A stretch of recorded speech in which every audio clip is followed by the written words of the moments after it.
দেখো আমসত্ত্বের প্রস্তুতি চলছে। পাকা আমটাকে প্রথমে আমরা একদম খোলা ছাড়িয়ে সেটাকে বার করলাম, করে তারপরে মিক্সিতে কী করছি, পেস্ট করে নিচ্ছি। দেখি হয়েছে কতটা। হ্যাঁ গুড, হয়ে গেছে। পর যত ভালো।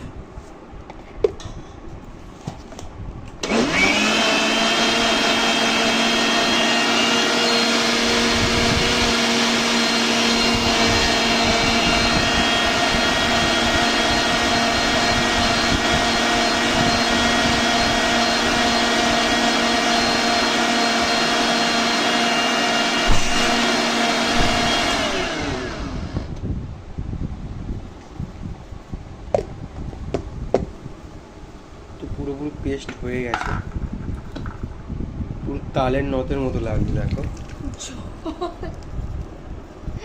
নাড়তে হবে ওটাকে এবারে গরম করে। আমসত্ত্ব করতে গেলে বেসিক্যালি কড়া না গরম করলে হয়, তো আমি সেই জন্য এটাকে শুধুমাত্র বসিয়ে দেবো। কড়াটা জাস্ট গ্যাসে বসিয়ে দেবো, আর কিছুই না। এবার চিনি দিয়ে নাড়তে হবে।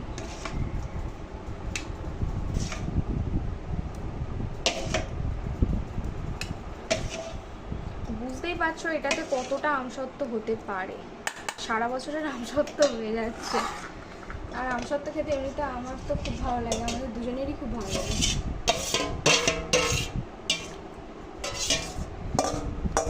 আমসত্ত্ব একটা লোভনীয় খাবার। আমসত্ত্ব দিয়ে একটা মিষ্টি বানানো যায়। এই যে আমসত্ত্বটা ঘরে বানিয়ে রাখছি, এটার মধ্যে দুধের যে ক্ষীর থাকে না, ওই দুধের ক্ষীরটা দিয়ে ভেতরে রোল করে আর একটা মিষ্টি বানিয়ে খাওয়া যায়।